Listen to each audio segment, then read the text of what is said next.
49, then and now, Central Square Tritech Software, 21150, amend ordinance 5615 wellness service agreement with Medina Hospital.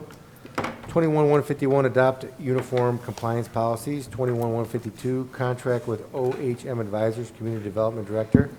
21153, CHIP grant payment, 1995 Hathaway Drive, Brunswick Rehab. 21154, authorized to sign OneOhio Subdivision Participation Form. 21155, agreement, electric aggregation program with Energy Harbor LLC. 21156, 2021 city auction. 21157, purchase 3 fleet vehicles, service and engineer departments. 21158, agreement with commissioners, reciprocal backup chief building official services. 21159, fiscal year 20 CHIP private rehab payment, 248 Grant Street. 21160, payment over 15,000 Chippewa roofing for the fire department.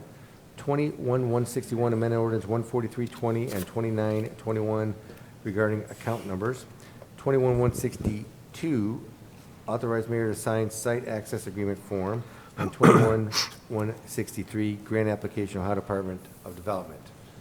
The first item we have to talk about is 2141. It is the restoration of the 10% budget cuts. If everyone recalls back prior to the COVID or during the COVID of 2020, when we were kind of concerned about or had issues surrounding the possible reduction in the income tax collections because of the COVID situation and everybody working from home, everything shutting down, we had a serious concern about what we were going to do with respect to the budgets of the city, because we wanted to make sure that we were fiscally responsible and planned ahead and planned for the possible reduction of income tax collections because of the COVID situation. Again, COVID did affect us. However, we were fortunate enough that our effect of COVID was less than expected because of the increase in the income tax collections the year prior. So our impact in COVID was far less than we anticipated, but it did have an impact on us, and we did lose some of our income tax collections over the 2020 year. And so we wanted to plan for that, and we did. That being far less, we thought about, okay, what do we do now about the 10% reduction that we had? Now, we talked about, maybe we should give this money back. We talked about if things were going to resume or not be as drastic of an impact on the city budget, we would give that money back. And we will. But I caution the department heads when they get the money back, I think that, still be frugal with the money. The only way we are in a position we are today as compared to other cities in the state of Ohio is because everybody here works together pretty well, the mayor, the department heads, the council, in making sure that we don't spend all the money we have. We treat the money in this city like we treat our own household funds. We are frugal with that money, and that is why we are doing so well as a city, and I think we can continue to do well, even with giving the money back, because I don't think all the money we give back is going to be spent or should be spent, because I think the department heads will continue to be fiscally responsible and not spend that money. So any comments or questions on that? Further discussion, Mr. Land? I agree with you, John. I think that going back to the beginning, when we did the 10% cut, we were rightfully concerned that we wouldn't have the revenues that we needed to, we could possibly not have the revenues that we needed to operate at the high level that we do operate. I believe we were concerned that it could, we could have a tailspin in revenues if the pandemic was worse, which would make it necessary to reduce staff or cut employees. And I think because of exactly what you just said, because of the years of good fiscal management, and particularly the cooperation of the mayor and the administration to hold true to the budgets in a sense of making sure that the money was wisely spent, that the money was, that they prepared for purchases of capital items long ahead, and the way that the 5-year budget is planned. None of those nightmare scenarios really, unfortunately, came true. And the result was that we came through the pandemic, and we came through with our revenues still intact, our employees still here on board, working every day on the city services that the city so well provides. And I think in the end, because we made a commitment that we were taking 10% from the budgets, but if revenues were solid and continued to grow, we would put the 10% back. And I think that, as we have always worked together, we know that the department heads and the mayor are good for their word, and we're good for ours, because that's why we have that kind of cooperation, which really is the foundation of that kind of a relationship is trust. And so I think that we now are in a position that we can put the 10% back. Other questions? Mr. Simpson? Thank you, Mr. President. I agree 100% that we should be giving the 10% back, but I'd also like to caution with the variant that's spreading rampantly through the country, the city has seen, the county rather, has seen an increase in COVID cases and some hospitalization. I would just caution, and I don't even have to say this, but caution that there's a lot of businesses that at this time, for whatever reason, are having a hard time getting employees. So I hope our revenue stays at the level that it's staying, but there's a lot of businesses that's having a hard time filling their positions, and hopefully the revenues will stay where they're at. But I'm 100% in favor of giving it back right now. Thank you. Mr. President? Mr. Rose? Thank you. I too agree that the 10% should go back and reinstate, but I would ask the department heads, and I say this based on a personal experience back in the late 80s when I was part of the steel industry. We took 2 7% pay cuts in 2 years. And then when they started restoring them, I kept spending at the lower level, and now we're reaping the benefits of it. So maybe, if you have a choice of spending it or not spending it, don't. Save it for future times to cover potentials, as Mr. Simpson has brought up here. Why are you looking at the Chiefs? Pardon? Well, Are you looking at Kimberly? well, Are you looking at Kimberly, or are you looking at? well, I know not to look at Nino. All right. I was just curious. I mean, you kept looking over there. I was Oh, my wondering. goodness. Mayor Hamel? Well, just for the public benefit that may be watching this, we do have a lot of checks and balances in place as it is. So the department heads are unable on their own to spend more than $1,500 and up to $15,000. We have a board of control that the law director, myself, President Coyne, the finance director, and our service director all oversee that. And then from 15,000 to 25,000 goes to council, and over 25,000 goes to bid. Even though the state level has increased, we've kept ours the same. So I just want to reassure the public that even though the money is given, we do have a number of checks and balances, as well as oversight, that it just can't be spent without proper authorization. No, and that's a good point, Mayor. I think that I think the public has, or we have earned the public trust to a certain extent over the years, just because of the way we operate here at the city and the way we spend our funds. And some may think we're a little bit overboard on that, but I don't think so.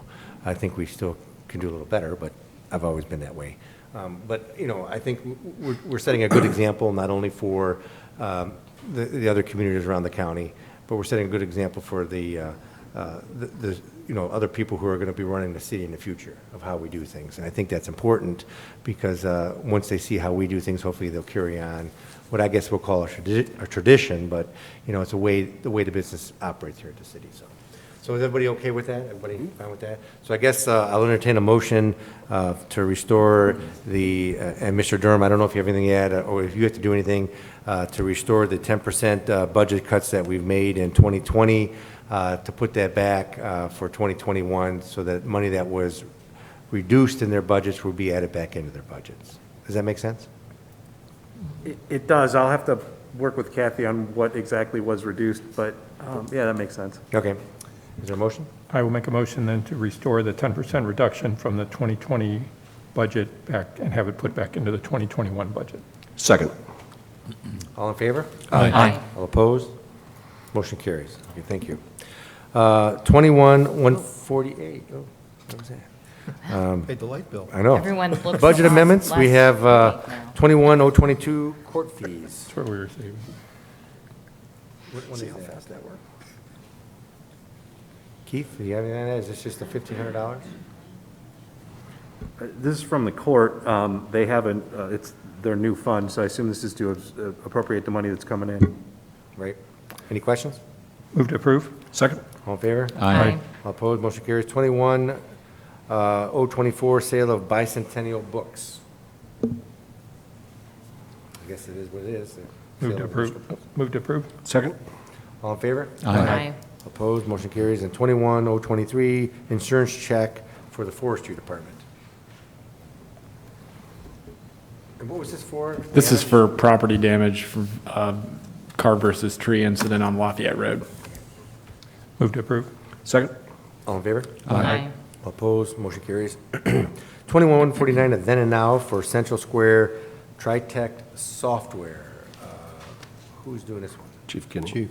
Chief That's Kenny? me. You ready? Yep, ready? Thank you, Mr. President. I'm looking at you. Yes. This is a permission to get a PO for this outstanding balance. This is our CAD RMS system that we implemented several years ago. There was a portion of it that they were not delivering on. It was a contractual agreement that we had with them for accident reporting within the system. They didn't have that successfully deployed for us, so we did not pay our maintenance contract until they met all their contractual obligations. Well, in the meantime, they have, but it's been quite a while later, and we didn't have a PO to cover that fee. So we're asking for that now, and we're requesting the emergency clause because the vendor would like to be paid for that as quickly as possible. Thank you. Any other questions or comments? Move to approve with the emergency clause? Second, including emergency clause? All in favor? Aye. All opposed, motion carries. One thing, I just received an email from our clerk at home, Mr. Patton in the back there, didn't catch this evidently. She said we missed a budget amendment, which is 21-025, but I don't have that on my agenda. Let's see if I got that on my iPad. I don't have it either. I don't And have it's it. not Mr. on the Patton, are list. you in communication with your wife that she can tell us what this 21-025 is? Do we need to FaceTime her? Because she says we missed one, and I don't have that unless it's one that was submitted that wasn't on the, I do not have it either. so I'm just trying to check before we move forward to make sure we don't miss something.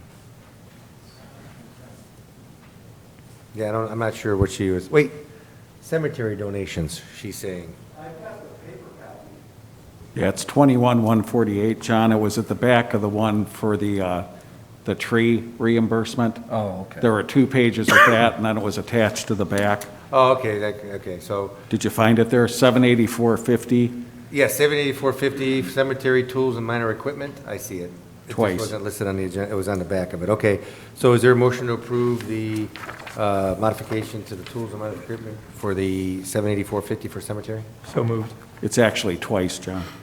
It It's is 2 twice. different checks. Two different checks, it's a check from the Simmons family. and Yes. It's a check from the Steyer family. Yes, sir. We have to accept the checks.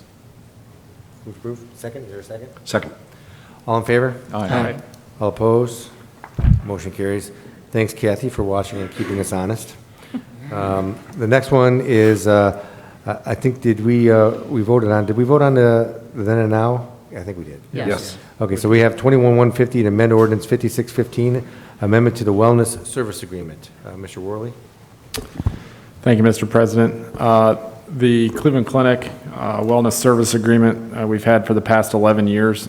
Typically, the Cleveland Clinic would contribute $20,000 a year for our Healthy Medina initiatives. With the decline in membership and revenues from last year, we negotiated for 2022 for the funds to be $15,000 for 2022 and $20,000 for 23 and 24. So amending the agreement to reflect those new amounts through December of 2024.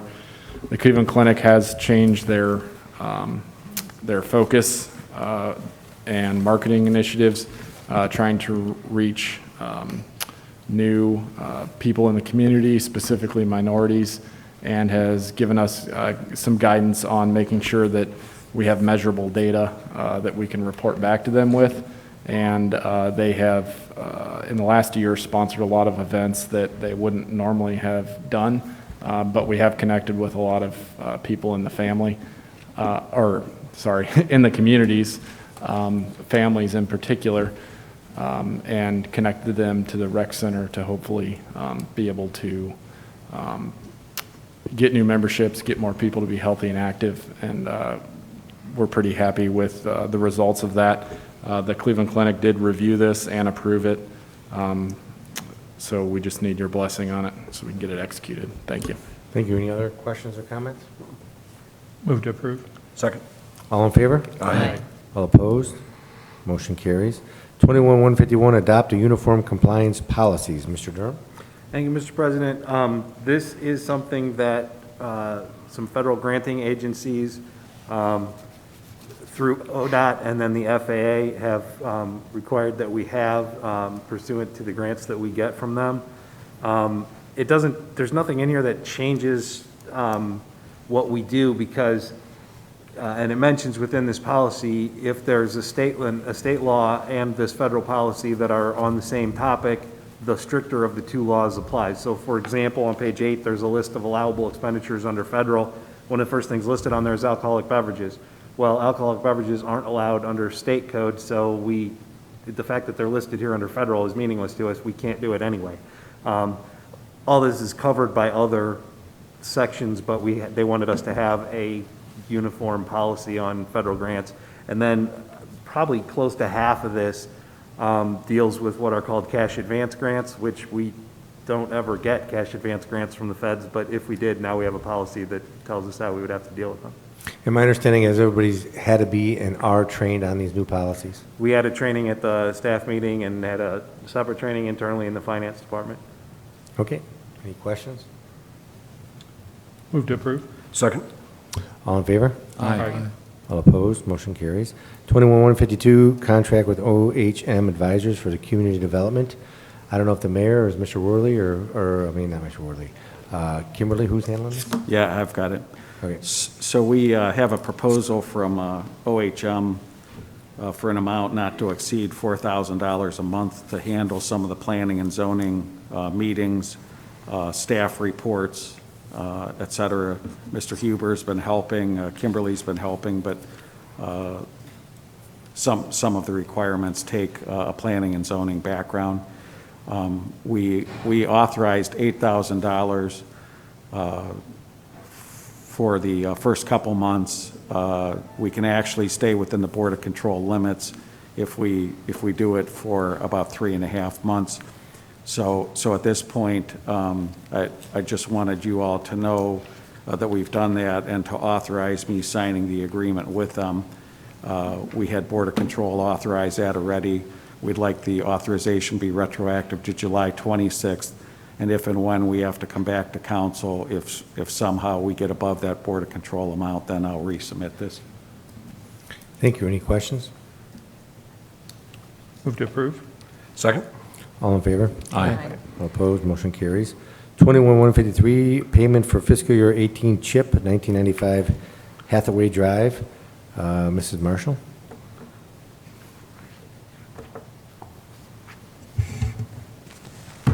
Thank you, Mr. President.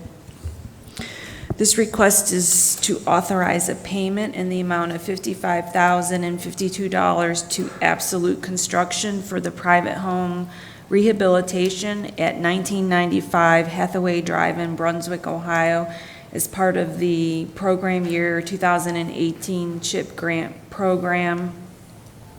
Activity number AC-18-06. We are requesting the emergency clause on this because this grant was extended to September 30th, and they need to have the projects finished and the grant closed out by October 31st. Thank you. Any questions? Move to approve with the emergency clause. Second, including the emergency clause.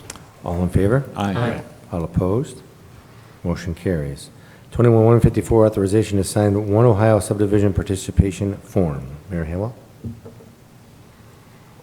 Thank you, sir. Mr. Huber may want to weigh in as well, but we needed to sign an agreement to take part in the OneOhio Subdivision Participation Form, which is for the opiate settlement that's been negotiated through the federal courts. Our local county prosecutor has been very involved in the process. So the council authorization, we're asking to be to August 6th of this year, because that's when I had to sign it and return it. And I will tell you that there is an initial amount of money that will come to the participating cities in the state of Ohio, and there is also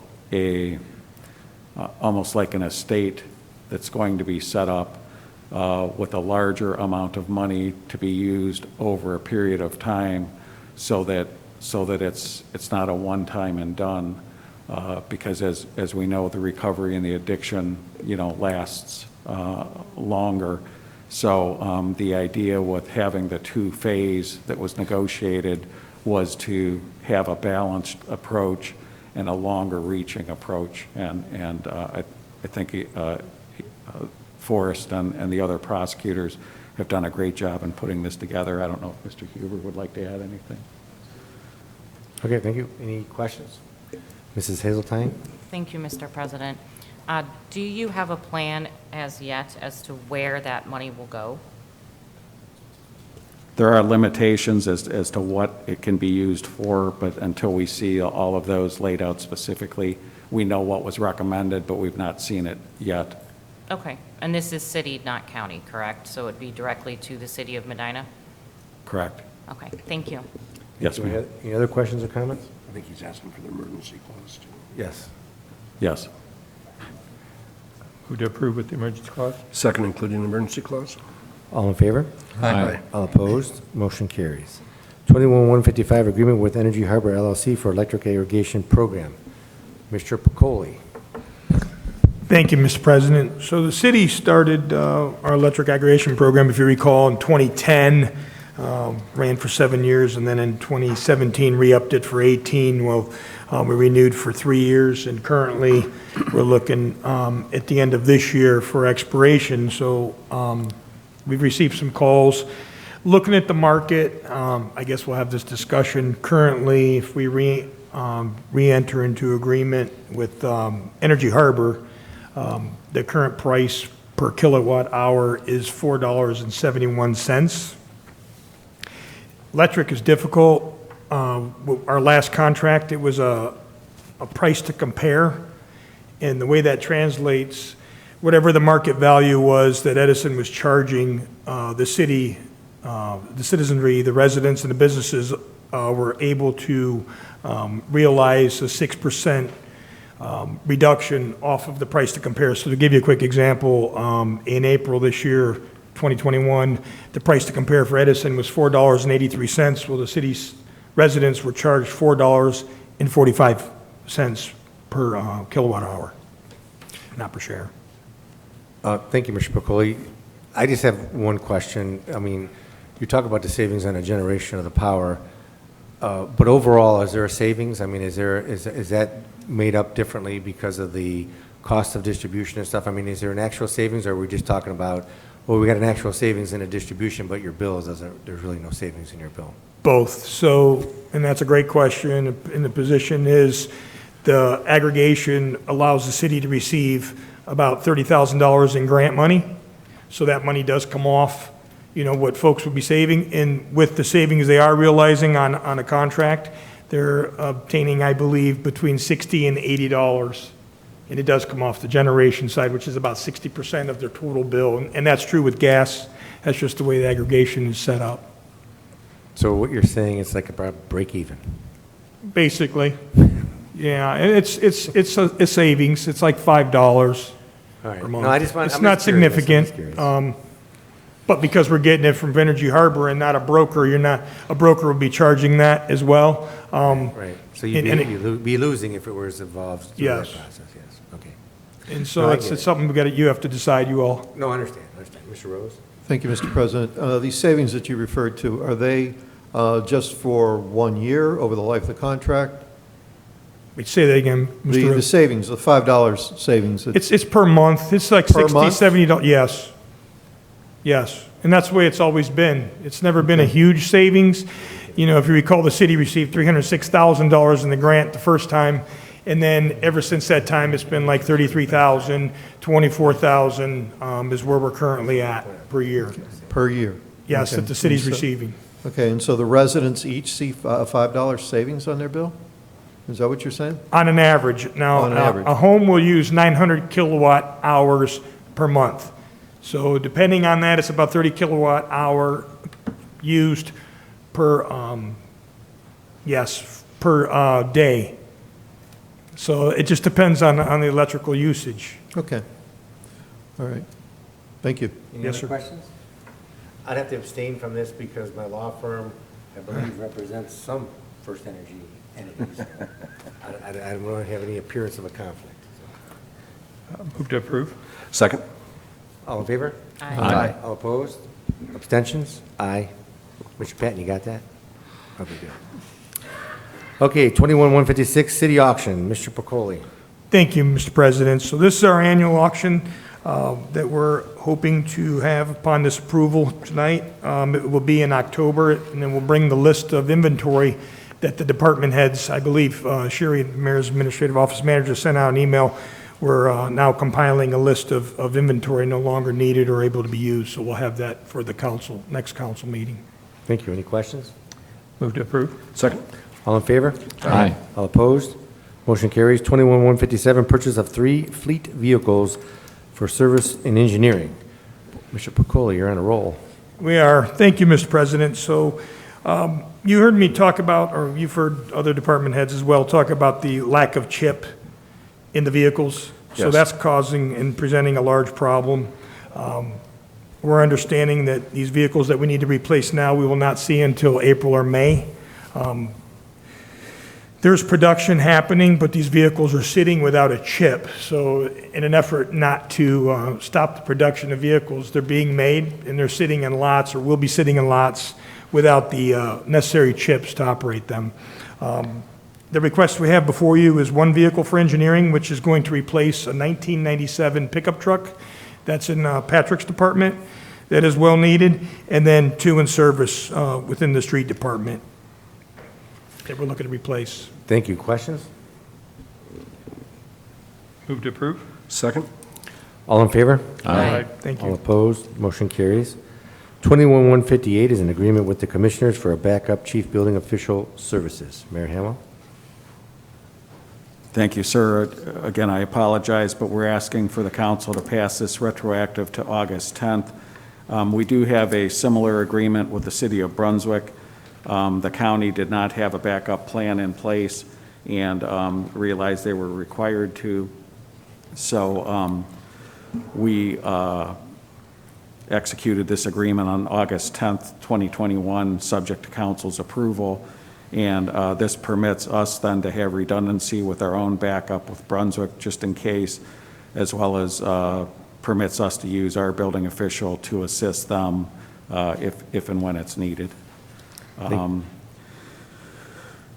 The emergency clause will not be necessary provided the council pass the agreement retroactive to August 10th. Thank you. Any questions or comments on that? Move to approve. Second? All in favor? Aye. All opposed? Motion carries. 21-159, a payment to the private rehabilitation project for 248 Grand Street, fiscal year 20 CHIP. Mrs. Marshall. Thank you, Mr. President. This request is to authorize a payment in the amount of $48,270 to Absolute Construction for the private rehabilitation project at the 248 Grant Street in Medina, Ohio. Program, this is for the CHIP grant program for program year 2020. The purchase order request is for $50,000 in order to accommodate any unforeseen change orders, and any unused funds will be returned to the account for which they are drawn. We are requesting the emergency clause as the CHIP program does not have a long list of contractors wanting to participate in the program due to the lengthy process of the getting payments. Contractors participating in the CHIP program are put in a hardship cash flow situation and are unable to bid on other CHIP projects with the timely payment for work completed. Thank you. Thank you. Any other questions or comments? Move to approve with the emergency clause. Second, including emergency clause? All in favor? Aye. All opposed, motion carries. 21-160, payment over $15,000 for Chippewa roofing for the fire department. Chief Walter. Thank you, Mr. President. This is for a complete roof replacement for our fire station number 3, which is located on Wadsworth Road. It was identified by Chippewa Roofing back in 2018 as needing to be replaced at that time. We have had it repaired a couple of times since then, but it's at this point beginning to cause damage to the inside of the building. Okay, thank you. Any further questions or comments? Move to approve. Second. All in favor? Aye. All opposed, motion carries. 21-161, you have an ordinance, amending ordinance number 2921 and ordinance number 14320 regarding account numbers. Mr. Durham. Yes, sir, we're just changing the account numbers on these expenditures to the accounts that have the money to pay it. Okay, any questions? Move to approve. Second. All in favor? Aye. All opposed, motion carries. 21-162, authorize the mayor to sign a site access agreement form. Mayor Hamel? Did you? I'll Okay, ready, take Mrs. it. Marshall, okay, I'm sorry. Thank you, Mr. President. The Medina City Development Corporation is applying for an Ohio EPA targeted brownfield assessment grant, and this request is to authorize the mayor to sign the consent to access form to allow the Ohio EPA contractor, which will be to be determined by the EPA. They have a list of approved vendors. It'll probably be someone in the Northeast Ohio area, to perform environmental assessments on parcels 028, 19A-21-390 and 391. So it's essentially the Medina parking lot outside of the parking deck. And there's no funding is needed as the grant covers all of the costs. The CIC is also applying for that same grant on the parcel that they own. We are requesting the emergency clause, and this all is subject to the law director's review and approval of the site access form. But we'd like to submit the application as soon as possible because it's about a 3 to 4 month turnaround for the complete, by the time we apply, they review it, approve it, and then actually do the work. So we were trying to get the work going, hopefully, if we get the grant. Thank you. Thank you. Any further questions? Move to approve With the emergency with the clause? emergency clause. Second, including emergency clause? All in favor? Aye. All opposed, motion carries. 21-163, we have a grant application for the Ohio Department of Development. Mr. Patton. Thank you, Mr. President. On July 30th, the governor announced the Water and Wastewater Infrastructure Grant Program. It's a program that, with money that was appropriated through the American Rescue Plan Act.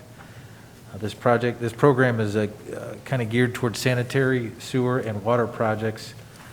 We reviewed our list of pending water projects and felt that the one that best matched the criteria for this grant was the South Court Water Tower Rehabilitation Project.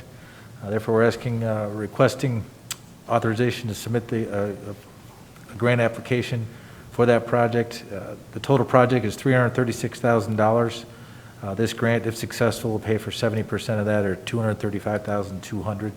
We are asking for the emergency clause. It's stated in the information about the program that applications are reviewed, first come, first serve. So I think the sooner we get our application in, the better chance we'll have to be successful. And Mr. Patton, you mentioned the matching share would come from what account number? This should come from the Water Capital Improvements Fund. Okay. And I know there's a big balance in that, so that'll cover that. Any questions? Move to approve with the emergency clause. Second, including emergency clause? All in favor? Aye. All opposed, motion carries. Now we have a discussion item from Councilman Rose to discuss a little bit about the Lit Communities. Mr. Thank- Rose? Thank you, Mr. President. Last month, the mayor, Pat Patton, Nino, Jared, and myself met with representatives from Lit Communities. As a lot of people know, Lit Communities is in the southern portion of the city right now, installing their fiber loop to tie us in with the Medina County loop. They've already installed their infrastructure in Guilford and Westfield townships, and they're working their way north, eventually to get up into Brunswick and further north. They approached us with the possibility of setting up some sort of cooperation where, while they are in the ground digging and installing their conduit for their cable, they would also install another set of conduit, so that should another provider of fiber services they would already have the line laid for them. All they would have to do is run their cable through it. And Pat and Jared can explain a little bit more on how the details work for the providing of internet services to the city, as well as some other infrastructure. A couple of questions that have come up that we will discuss with them is, number one, do we even know if anybody would want to use a piece of conduit that's already been laid there? Or would they want to have to go through and do their own? We have to get the answer to that question. We need to know whether, with something like this, does it have to go out for bid, or can we do it because they're already there? These are the types of things that we will be discussing next Tuesday when they bring their proposal. They've been invited to bring their proposal with a business plan, and then we'll have more information. So, I don't know, Patrick, Jared, okay. Jared pointed to you, Patrick. So. Their idea basically is it's kind of basically a one dig program where, right now, these companies, Armstrong and Lit Communities, are both digging in and near tree lawns all across the city. The idea is if we put in conduit now for future use, the residents and businesses wouldn't have to put up with, somebody else in the future digging these tree lawns up again.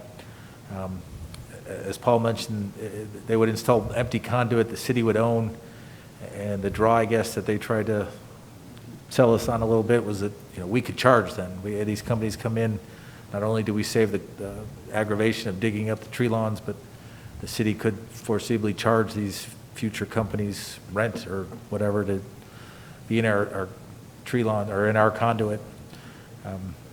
Basically, that's their idea to us. Well, what's the cost again of doing this for, what do we have to do? Because I think they're going to present a cost to us. They estimated in the meeting, what, $3 a foot? Yeah. Something like that. It's costing them about $6 a foot now. So where's the money coming from? I don't know. We got to find out all this other stuff Is first. this considered a utility and it comes from 108, your favorite account? I suppose it could. Yeah. Okay. I mean, this is going to be a big cost endeavor. For $3 a foot, I mean, it's not It'd be a gonna big cost, anything yeah. cheap. Right. And I guess I'm just a little bit hesitant on when you say you could charge them. The question I foresee is that the residents will demand another provider, and we'll be caught between a rock and a hard space saying, well, they want another provider, and they're going to say, well, don't charge us, we'll come in. Yeah. I mean, so I guess we have to think about that. Mhm. Right. And this is the type of information that we're looking for from when we have our meeting next week. And I think Jared would weigh in on a cost perspective. And Jared, can you talk a little bit about your current situation in your department?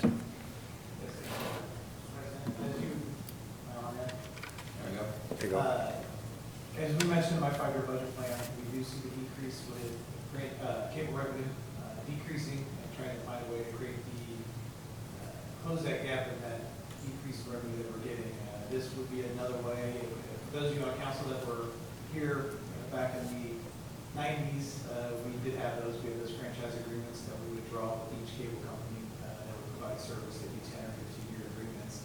I would see this as a way of going back to that time because that is what we were reflecting on, is use of the city right away for these businesses to do business. And this is kind of going back to that. Instead of being above ground with pole space, you're dealing with being underground in conduit. And I think, and Paul and Pat can correct me on that, I think it is beyond internet. It can be other services as well. It can be phone, it can be think there's some issues with electric, just because you can't have some of those things side by side in the conduit. But there are other entities that could come in and, Communication type. correct. So that could be viable. I guess the question is you got to explore people that are above ground, that want to go below ground. Is this something cities look at and you pass ordinances that kind of remove that above ground structure and kind of make everyone start to go below ground? Those are all things that, as I've started to do some research, that cities are doing to try to clean up their above ground space. So as maybe as companies make upgrades, they kind of make them go and start moving underground as opposed to staying above ground with all these surplus lines you see tied up to holes and things of that nature. So those are things you can look at. Again, we still have to get a lot of the information back from this company in a presentation on Tuesday to see if it's even financially viable. But from our standpoint, collecting on the revenue, that could be another way that we can help close that gap in the shortfall we have in our 5-year plan. Right, because it seems like it'll be, if you're talking $3 a foot, not to do a lot of math here, but it's like $17,000 a mile, or 18, right around there, which will be expensive. But I guess the other question I have is, was there discussion about the size of this conduit? I mean, I'm sure we're limited by the machines putting it in about what the size is going to be. They said they could do different sizes, and they were talking about running two simultaneously as they did, because the cost wouldn't change much for them, but running two in so that we would have expansion in the future if you fill up one. Okay. Well, I'd be interested to see, what that would be in the cost, of course. If, as you say two, I don't know if you just told me it's $6 a foot, or if you're just keeping it at $3 a foot. I don't know what that. Because I guess there's a cost of the conduit, and there's also a cost to put it in. And I don't know if we were talking about the $3 a foot to put it in, and then we got to pay for the conduit on top of it, or a lot of questions. I better quit thinking about it. Who owns the conduit once it's put in? Well, that's, again, a discussion. They kind of mentioned two options, one where we own it outright and one where we partner with them, I guess. What is the benefit to lit communities in proposing this? The two benefits, and they're just kind of trying to present this to us. I don't know how much we're interested, but the two benefits is it will limit future digging up of tree lawns through the city for any future communication or internet company that wants to come in. And the second, might be a chance that we can recoup our costs and make some money through leasing of that conduit to these, Well, that's a benefit possibly to us, right? What's the benefit to lit communities in that they're Well, trying to... first, if we partnered with them, they would reap some potential, revenue from that if we had some sort of shared agreement, first of all. Secondly, if we just owned it outright, they would benefit because they would be getting paid to put this conduit in. The construction costs is what they'd be saving on their end a little bit is what the gist is. So how do we do this without bidding? Yeah, that's the big question. I have no idea. That's, yeah, that's on you. So, Mr. Huber, again, no good deed goes unpunished. So that's your famous saying. Anybody else have any questions? I do.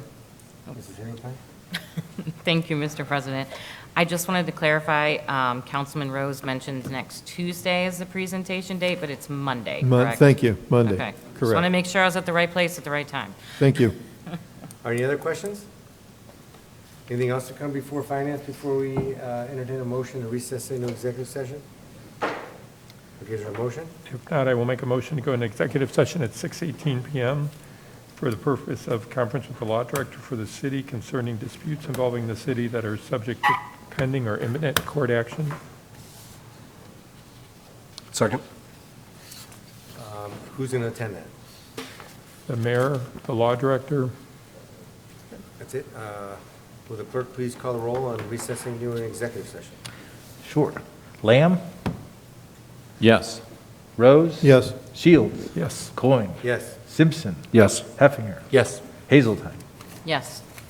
We'll be recessing to executive session to discuss imminent litigation, and we'll be coming out of executive session taking no action of any item discussed in executive session, reconvening into finance and adjourning finance and moving on to council. We are in recess.